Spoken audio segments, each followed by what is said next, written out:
ప్రణామాలు సద్గురు. ఇక్కడ మనం ధ్యానలింగానికి సమర్పించే మహాబిల్వపత్ర విశిష్టత ఏమిటో తెలుపుతారా? మేము కూడా ఇది చేయాలని అనుకున్నాము. అదేంటంటే, మన దేశంలో కొన్ని చోట్ల కొంతమంది పవిత్రంగా భావించే ఆకుల్ని, పూలని పవిత్రమనుకున్నవన్నీ పదిలపరిచారు. వీటిని పవిత్రంగా ఎందుకు భావిస్తారు? ఒక పువ్వు మరో పువ్వు కంటే పవిత్రమైంది ఎలా అవుతుంది? ఇదేమైనా పక్షపాతమా? ఇప్పుడిక్కడ 2 చెట్లు ఉన్నాయి. ఒకటి పున్నాగా, మరొకటి ఏంటి? దాని పేరేంటో నాకు తెలీదు. ఇవన్నీ తెలుసుకోవాలంటే మీరు కొంత సమయం గడపాలి. మీరు కొంచెం సమయం గడపాలి. ఈ చెట్టుతో కొంత సమయం, ఆ చెట్టుతో కొంత సమయం గడిపినప్పుడు మీరు ధ్యానపరులైతే సహజంగానే ఒక దాని పట్ల మొగ్గు చూపుతారు, మరొక దాని పట్ల చూపరు. ఇలా ఎందుకు? అన్నీ మట్టి నుండే కదా వచ్చేది. ఉదాహరణకి వేప పండు, మామిడి పండు రెండూ ఈ మట్టి నుంచే వస్తున్నాయి. కానీ వాటి రుచి ఎంతో వేరుగా ఉంటుంది కదా. ఒకే మట్టిలో ఇక్కడే పక్కపక్కనే పెరుగుతున్నా వాటి రుచి ఎంతో వేరుగా ఉంటుంది. అంటే how this particular life processes the same soil. ఈ జీవం మట్టిని మలుస్తున్న విధానం, ఆ జీవం మట్టిని మలుస్తున్న విధానం ఎంతో విభిన్నంగా ఉంది. దీన్నే మరో విధంగా చూస్తే, ఒక కీటకానికి, ఒక పురుగుకి లేదా మీకు మరొకరికి ఉన్న తేడా ఏమిటి? అంతా ఒకటే కదా. కానీ మనమందరం గ్రహిస్తున్నది వేరుగా ఉన్నది కదా. ప్రతి సమాజంలోనూ మీరు వాటిని ఒక్క విధంగా ఉంచాలి అని ఎంత ప్రయత్నించినప్పటికీ కొంతమంది విశిష్టంగా కనిపిస్తారు. సామర్థ్యం కలవారు ప్రత్యేకంగా కనిపిస్తారు. కొంత నేర్పు ఉన్నవారు ప్రత్యేకంగా కనిపిస్తారు. మీరు ఏం చేసినప్పటికీ కొంతమంది ప్రత్యేకంగా కనిపిస్తారు. కొంతమంది గుంపులో ఒకరిగా మిగిలిపోతారు. ఇది ఇలా జరగాల్సిందే. అలాగే ఇతర జీవరాశుల్లో కూడా ఇలానే జరుగుతుంది. చెట్లల్లో కూడా ఇంతే. ఎవరైతే ఆధ్యాత్మికత వైపు మొగ్గు చూపారో, ఎవరైతే ఎల్లప్పుడూ సాధ్యపడే అన్ని విధానాల్లో సహకారం కోసం చూస్తున్నారో, మీరు ఓ సుదూరమైన ప్రయాణం చేస్తున్నప్పుడు, ముఖ్యంగా మీకు తెలియని ప్రదేశమైనప్పుడు, ఆ ప్రదేశం మీకు కొత్తదిగా ఉన్నప్పుడు మార్గమధ్యంలో వచ్చే ప్రతి చిన్న సహాయాన్ని తీసుకుంటారు. మీరు పర్వతారోహణ చేస్తున్నప్పుడు, మౌంట్ ఎవరెస్ట్ ఎక్కుతున్నారనుకోండి, అప్పుడు మీ దగ్గర చిన్న దారం ఉన్నా సరే మీరు దాన్ని పారేయరు కదా. అది ఎక్కడ ఎలా ఉపయోగపడుతుందో తెలియదు. అదే సిటీలో ఉన్నప్పుడు దాన్ని అవతల పడేస్తారు.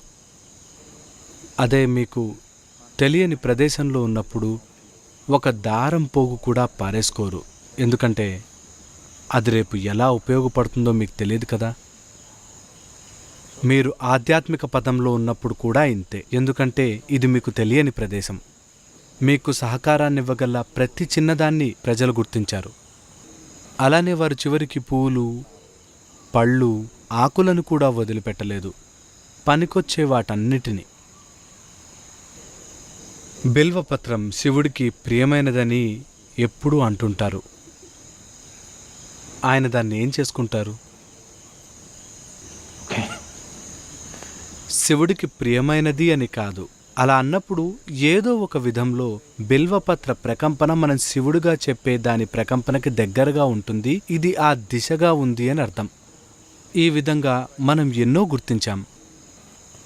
ఏదో ఒక ప్రత్యేకమైన ఆకు కాదు, ఇలా ఎన్నో విషయాలను గుర్తించాం. ఇలా వాటిని మాత్రమే అర్పిస్తారు, వాటిని మాధ్యమంగా వాడతాం. అవి ఆయన దగ్గర అలా వదిలేం కదా. అది అర్పించిన తర్వాత తీసి మళ్ళీ మనమే స్వీకరిస్తాం కదా. ఈ ప్రత్యేకమైన ఆకుకు ఆ ప్రకంపనను గ్రహించే సామర్థ్యం అత్యున్నత స్థాయిలో ఉంది. దానిని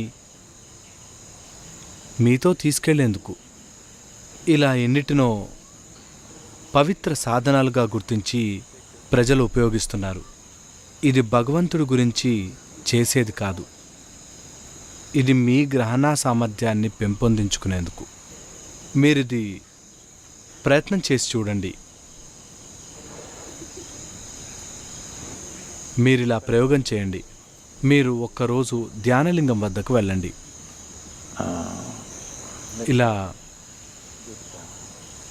ఇలాంటి నేత బట్టలు కట్టుకుని వెళ్ళండి. అక్కడ కూర్చుని ఎలా అనిపిస్తుందో చూడండి. ఒకరోజు పట్టుబట్టలు కట్టుకుని వెళ్ళి ఎలా ఉంటుందో చూడండి. Go sit there with some nylon cloth, see how it feels. Nylon బట్టలు వేసుకుని వెళ్ళి ఎలా ఉంటుందో చూడండి. ఒకరోజు ప్లాస్టిక్ కాగితం చుట్టుకుని వెళ్ళి ఎలా ఉంటుందో చూడండి. మీరు దేన్ని నమ్మవద్దు. ప్రయోగం చేయండి. ఒక 3 రోజులు ఒక రకమైన బట్టలు కట్టుకొని వెళ్ళి కూర్చోండి. మీలో కొద్దిపాటి సున్నితత్వం ఉంటే మీకు తేడా తెలుస్తుంది. అప్పుడు మీరు సహజంగానే సరైనది ఎంచుకుంటారు.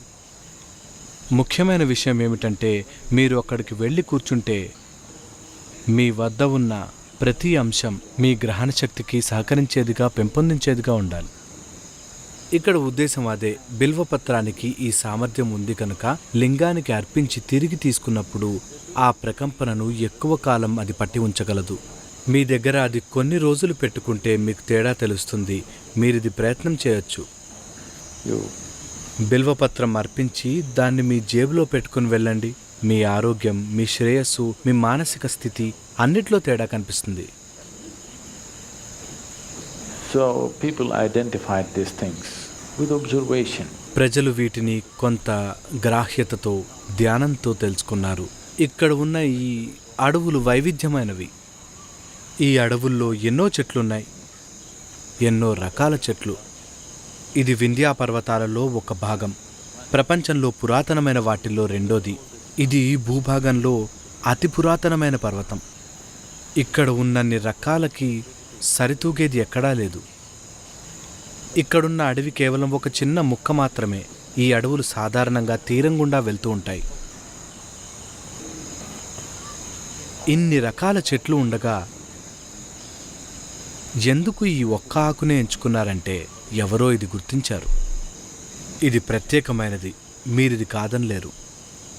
మీరిలా ప్రయత్నించి చూడండి. ఓ 10 రకాల ఆకులు కోసుకొచ్చి వాటిని ధ్యానలింగం దగ్గర ఉంచి మీ వద్ద పెట్టుకోండి. తేడా మీకే తెలుస్తుంది. దానిని గుర్తించడానికి మీలో కొంత గ్రాహ్యత అవసరం. అలా ఉన్నవారికి ఖచ్చితంగా తెలుస్తుంది. వారి కళ్ళు మూసి ఉంటేనే, కళ్ళు తెరిస్తే గమనించకపోవచ్చు. మీరు ఓ 10 రకాల ఆకులు కోసుకొచ్చి మీరు చూడలేనట్టు ఒక గుడ్డలో కట్టండి. అక్కడ పెట్టండి. నేను వాటిని గుర్తుపడతాను. నేను వేరే వాటిని గుర్తుపట్టలేనేమో, కానీ బిల్వపత్రాన్ని పెడితే ఇది బిల్వపత్రం అని చెప్పగలను. దీనికి మీరు నన్ను పిలవక్కర్లేదు. మీ రుద్రాక్షని అలా ఉంచినా చూపిస్తుంది. ఇది మీకంటే మరింత తెలివిగలది, తెలుసా?